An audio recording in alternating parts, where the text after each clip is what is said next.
അപ്പോൾ നമ്മൾ മൂൺ മെഡിറ്റേഷനകത്ത് ചെയ്യുമ്പോൾ അഥവാ നമ്മളുടെ ചില സമയത്ത് ഒരു മാസത്തിൽ 2 മൂണൊക്കെ വരാറുണ്ട്, ഫുൾ മൂൺ വരാറുണ്ട്. അങ്ങനെയാണെങ്കിൽ നിങ്ങൾ ആദ്യത്തെ ഫുൾ മൂണിനെയാണ് എടുക്കേണ്ടത്. അതാണ് വളരെ പവർഫുള്ളായിട്ടുള്ള ഫുൾ മൂൺ എന്ന് പറയുന്നത്. ഇനി ഒരു മൂൺ മെഡിറ്റേഷന് നിങ്ങൾ ആദ്യം കലണ്ടറിലെ ഡേറ്റ് നോക്കിയിട്ട് മൊബൈലിനകത്തൊരു റിമൈൻഡർ വെക്കുക. അതേപോലെ തന്നെ ഇനി ഇതിന് വേണ്ടുന്ന കാര്യം എന്ന് വെച്ചാൽ ഒരു റെഡ് ക്യാൻഡിൽ, ഒരു ചുമന്ന ക്യാൻഡിലാണ് വേണ്ടുന്നത്. ഒരു ചെറിയ ക്യാൻഡിലോ അല്ലെങ്കിൽ വലിയൊരു മെഴുകുതിരി ആയാലും മതി. ആ ഒരു മെഴുകുതിരിയുടെ ആവശ്യമുണ്ട്.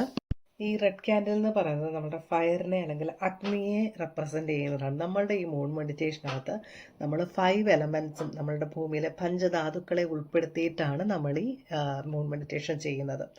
അടുത്തതായിട്ട് വേണ്ടുന്നത് ഭൂമിയെ റെപ്രസെൻ്റ് ചെയ്യുവാനായിട്ട്, അതിനായിട്ട് നിങ്ങൾ വീടുകളിലാണെന്നുണ്ടെങ്കിൽ നിങ്ങൾക്ക് മുറ്റത്തിറങ്ങിയിരുന്ന്, അതായത് കാലുകൾ തറയിൽ ഭൂമിയിൽ സ്പർശിക്കുന്ന രീതിയിൽ ഇരുന്ന് ഈ മൂൺ മെഡിറ്റേഷൻ ചെയ്യാം. അതുമല്ല നിങ്ങൾക്ക് അതിനുള്ള സാഹചര്യം ഇല്ലെങ്കിൽ വളരെ പവർഫുള്ളായിട്ടൊരു കാര്യമാണ്, ഭൂമിയുടെ എല്ലാ പവറുമുള്ളൊരു കാര്യമാണ് ക്രിസ്റ്റൽസ് കൊണ്ടിട്ട് നിങ്ങൾക്ക് കയ്യിൽ പിടിച്ചിട്ട് നിങ്ങൾക്ക് ഈ മൂൺ മെഡിറ്റേഷൻ ചെയ്യാവുന്നതാണ്. ക്രിസ്റ്റൽസിനെ കുറിച്ച് നിങ്ങൾക്ക് കൂടുതൽ അറിയാനുണ്ടെങ്കിൽ എൻ്റെ ചാനലിനകത്ത് വേറെ വീഡിയോസുമുണ്ട്. അതുപോലെ തന്നെ ക്രിസ്റ്റൽസിൻ്റെ ഇൻസ്റ്റാഗ്രാം ലിങ്ക് കൂടി ഞാൻ താഴെ കൊടുത്തേക്കാം, ഒന്ന് കയറി കാണുക. അപ്പോൾ ക്രിസ്റ്റൽസ് നിങ്ങൾക്ക് കയ്യിൽ പിടിച്ചിട്ട് ചെയ്യാവുന്നതാണ്. അടുത്തതായിട്ട് വേണ്ടുന്നത് വുഡ് എലമെൻ്റ് ആണ്. വുഡ് എലമെൻറ്റിനെ നിങ്ങൾ പുറത്തിരുന്നാണ് മെഡിറ്റേഷൻ ചെയ്യുന്നുണ്ടെങ്കിൽ നിങ്ങളുടെ ചുറ്റുമുള്ള മരങ്ങൾ തന്നെ ധാരാളം.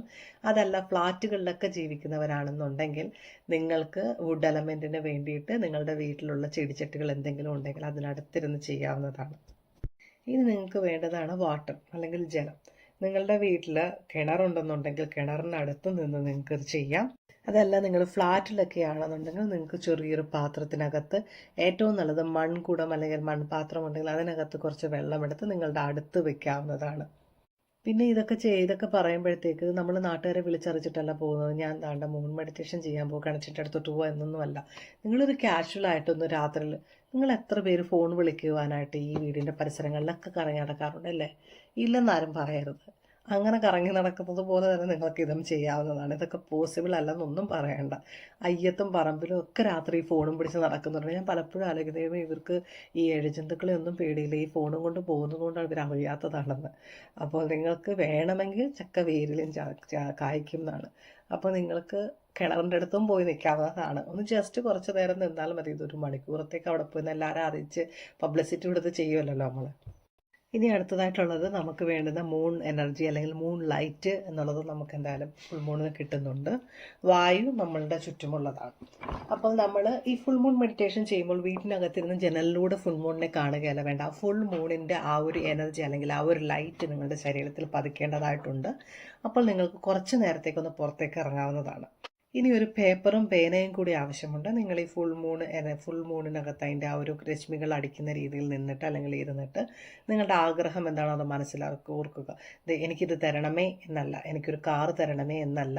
നിങ്ങൾക്ക് വേണ്ടുന്നത് ഒരു ഫോർച്യൂൺ ആണെങ്കിൽ വൈറ്റ് ഫോർച്യൂൺ കാർ എന്ന് പറയുക. അതല്ലെങ്കിൽ നിങ്ങൾക്കൊരു പ്രൊമോഷൻ വേണമെന്നുണ്ടെങ്കിൽ ജോലിയിലെ പ്രൊമോഷൻ തരണമേ എന്നല്ല. ഇത് ഈ നെഗറ്റീവ് സ്റ്റേറ്റ്മെൻറ്റുകളും പറയരുത്, അപേക്ഷിക്കുന്നത് പോലെയും പറയരുത്. ആ ഒരു ആഗ്രഹത്തിനെ കുറിച്ച് നിങ്ങൾക്ക് നല്ല രീതിയിൽ ചിന്തിക്കാവുന്നതാണ്. ഒരു സമയത്ത് വിഷ്വലൈസേഷൻ ചെയ്യുന്നത് പോലെ തന്നെ ആ ഒരു സമയത്ത് കുറച്ച് നേരം ഒന്ന് ചിന്തിക്കാം. അത് കഴിഞ്ഞ് നിങ്ങളുടെ ആഗ്രഹം നിങ്ങൾക്ക് ആ പേപ്പറിനകത്ത് എഴുതാവുന്നതാണ്. ആ എഴുതേണ്ടത് thanks for my new white fortune car അല്ലെങ്കിൽ thanks for my career promotion എന്ന് നിങ്ങൾ എന്തായിരുന്നോ ആ വിഷ്വലൈസേഷൻ ചെയ്ത് അതിനൊരു താങ്ക് യു നോട്ട് പോലെ യൂണിവേഴ്സിന് എഴുതുക. അത് കഴിഞ്ഞിട്ട് നിങ്ങൾ നിങ്ങളുടെ മനസ്സിൽ ആലോചിക്കേണ്ടത് എനിക്ക് കിട്ടിയ ഈ എനർജി, ഫുൾ മൂണിൽ നിന്ന് എനിക്ക് കിട്ടിയ എനർജി ഞാൻ ഈ യൂണിവേഴ്സിന് എല്ലാവർക്കുമായിട്ട് അതിൽ നിന്ന് കുറച്ചൊരു ഭാഗം ഞാനിങ്ങനെ കൊടുക്കുന്നു. നിങ്ങൾ കൊടുത്താൽ മാത്രമേ നിങ്ങൾക്ക് ലഭിക്കുള്ളൂ. നിങ്ങൾ അതിനെല്ലാം നിങ്ങളിലേക്ക് മാത്രം വെച്ചിരുന്നു കഴിഞ്ഞാൽ നിങ്ങൾക്കത് ലഭിക്കുവാനുള്ള താമസം എടുക്കും അല്ലെങ്കിൽ തടസ്സങ്ങൾ വരും. അപ്പോൾ നിങ്ങൾക്ക് ആ കിട്ടിയ എനർജി, ഇത് ചെയ്യാത്തവർ ഒരുപാട് പേര് കാണും അല്ലേ? അപ്പോൾ നിങ്ങൾക്ക് കിട്ടിയ എനർജിയിൽ നിങ്ങൾക്ക് 100 എനർജി കിട്ടിയിട്ടുണ്ടെങ്കിൽ നിങ്ങൾക്ക് അതിനകത്ത് 10 എനർജിയുടെ ആവശ്യമേ ഉള്ളൂ. ഇതൊരു എക്സാമ്പിളായിട്ട് എളുപ്പത്തിൽ മനസ്സിലാക്കാൻ വേണ്ടി പറഞ്ഞു തന്നതാണ്. അപ്പോൾ നിങ്ങൾ ബാക്കിയുള്ള 10 പോയി കഴിഞ്ഞ് ബാക്കിയുള്ള 90 നിന്ന് ഒരു 20% എനർജി മതി. കുറച്ച് എനർജി നിങ്ങൾ കൊടുത്താൽ മതി, മറ്റുള്ളവർക്കായിട്ട് കൊടുക്കുന്നതായിട്ട് സങ്കല്പിക്കുക. അങ്ങനെ നിങ്ങൾ മറ്റുള്ളവരിലേക്ക് റേഡിയേറ്റ് ചെയ്യുമ്പോൾ അതിൻ്റെ ഇരട്ടിയായിട്ടുള്ള എനർജി നിങ്ങളിലേക്ക് വന്നു ചേരും. ഇത് കഴിഞ്ഞിട്ട് നിങ്ങൾ ആ ചെയ്തത് നിങ്ങൾ ആ മനസ്സിൽ ഓർത്തിരുന്ന നിങ്ങളുടെ ആഗ്രഹങ്ങളൊക്കെ അങ്ങ് മറന്നേക്കുക.